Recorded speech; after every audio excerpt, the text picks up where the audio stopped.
Hello and welcome to a little bookish corner of the internet. My name is Harriet. Today I'm going to be doing a spoiler-free review for Worlds of Exile and Illusion by Ursula Le Guin. This contains the first three novels in her Hainish cycle that she created, which is kind of like the science fiction, I would say maybe more fantasy series that she created.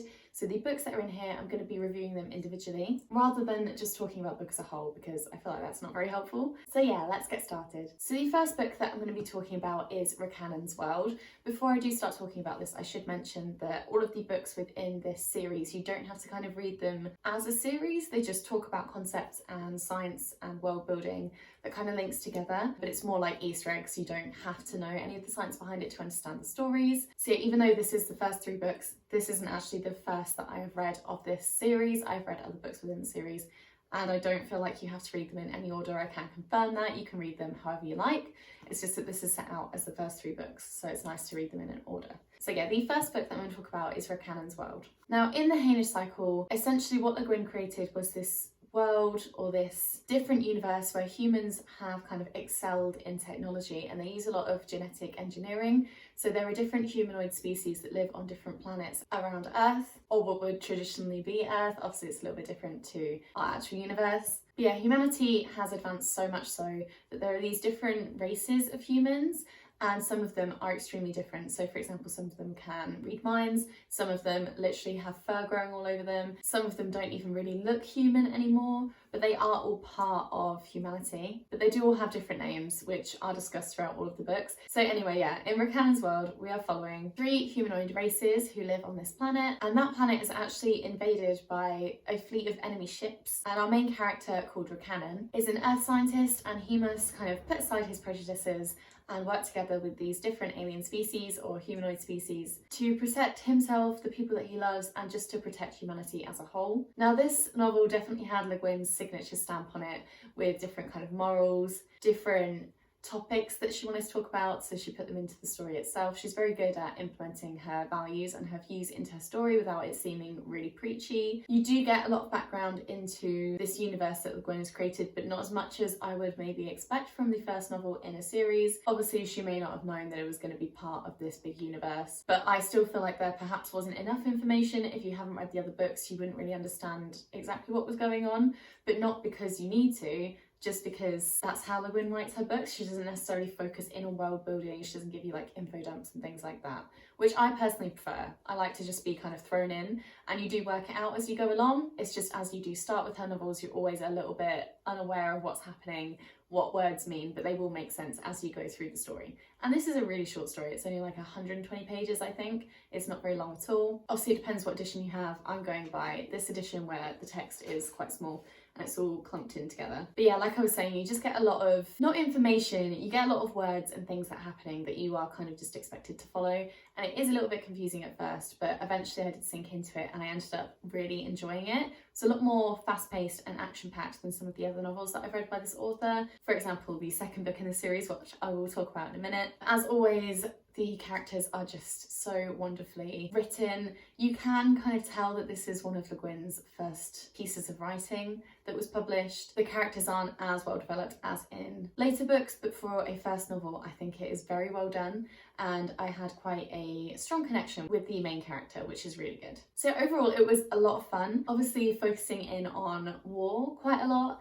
So it's quite violent, it's quite dark, but it was very intriguing, and overall I just found it incredible. I definitely want to reread it at some point, not soon because I've got way more books to read, but it ended up being a 5-star rating for me, so I was really hyped up. I was so ready to get onto the next book, and the next book is called Planet of Exile. Now, obviously set in the same universe, we are following the Earth colony Landon, which sounds a bit like London. I don't know if that was intentional, but they have basically been stranded on this planet called Wirral for 10 years, and they've had no communication. Obviously there is a difference in time between where Earth is and where Wirral is as well, so even if they could communicate, it would take ages to get to them. And while they're stranded there with no communication, they're also going through a really long winter, so all of the winters on this planet last a really long time. They're very intense, and not only are they stranded there and having to deal with themselves, they're also having to deal with other species and colonies that are on this planet that live there all the time. So they're having to figure out how to live with them, how to communicate with them, And then on top of that, there is also a war going on, an invasion, as there was in the first book. So what I found with this is the story is quite similar to Rocannon's world. They are kind of the same story. You follow different types of characters and it's not written exactly the same, but I just felt like it was a little bit too similar. Obviously, Le Guin was kind of figuring out what she was doing, I'm sure, and I think they were written and released in the same year as well, so they're gonna be quite similar. I just wanted a bit more from it. It just felt very samey, and I actually found that I was really struggling to follow the story. I feel like there was even more information chucked at you without any explanation, which usually I can deal with, but there was just so much that it actually freaked me out and I couldn't follow the story very well. When I finished the book, I ended up being a little bit like, what just happened? I knew certain plot points, I could distinguish those from the story, but there's not really a lot else that I could tell you about it. I do know I enjoyed it. It was really fun to read, and as always, anything written by Le Guin I just have a great time with because I feel like her character development is really there for me, and that's something I focus in on a lot more than the plot and things like that. So it still managed to get a 4-star rating from me. I know I'm probably very biased because she's my favourite author, but I did really enjoy reading it. I just wish I was a little bit less confused, but maybe upon rereading I would understand it a bit more, which I'm currently doing with another of her other books that I did really like but confused me. So I'm rereading it and finding it a little bit better this time around. So maybe if I did that with this, it would get a higher rating. I feel like it has potential for that.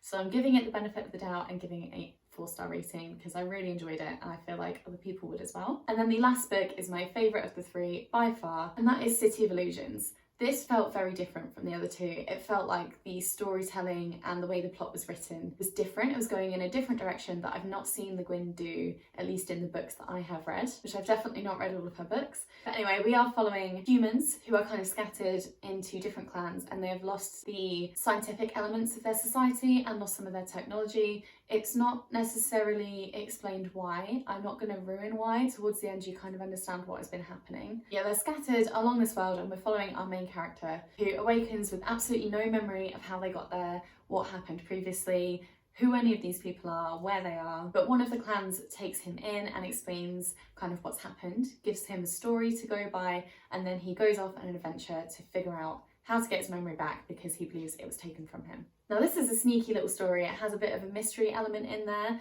and there's lots of twists and turns, which is the main thing that I don't see a lot in Le Guin's writing. I feel like a lot of it is just given to you. There's some action in there, but it's mainly about kind of character development. And the plot twists that are in here do help with character development for sure. So it's helping you to figure out who are the good guys and the bad guys and where allegiances lie in terms of our main character and the people that he's communicating with. This one does give you a bit more history about kind of humanity and how things have become the way that they are. It gives you an idea of the bigger picture, the war that's going on, the big kind of allegiance that's happening between different aspects of humanity and alien species. And this one I find had the biggest emotional impact. There was a bit of a romance in there, which you don't see a lot in Le Guin's books because in a lot of the interviews she says that it makes her feel really uncomfortable, which I think is very funny. But it's nice to have that aspect in here. I feel like it made me connect to the main character a lot more, made me care about what was going on, and made some of the events that happened even more shocking. So this is genuinely one of my favourite books that I've read by Le Guin and I cannot wait to reread it. I know I obviously know what happens towards the end, but I'm excited to pick up on different aspects like Easter eggs that were happening throughout that give you an idea of what the ending might be. It was just really fun. I had a really fun time reading it. All of these novels are, I would say, leaning more on the fantasy side than science fiction. It's obviously got this big world that's been created that can sometimes be hard to follow, but it's not because it's science heavy or anything like that. So I feel like if you're just going into science fiction, these books might be quite nice to read. I would honestly maybe start with City of Illusions just because I feel like it follows a different kind of storyline. If you've not tried Le Guin's writing before, it might be a bit easier and a bit more fun to digest. Overall, if I had to rate the entire book, I would definitely give it a 5-star rating. I still enjoyed all of the stories, it's just that that second one fell a tiny bit flat for me. But I read this really quick and that's how you know that I enjoyed it because I just didn't want to put it down. So yeah, that is it for my review. I hope I didn't spoil anything, fingers crossed. Please let me know if you have read this one or if you've read any more books within the Hainish cycle by Le Guin. But that is it from me today. Thank you so much for watching and I'll see you in my next video. Bye!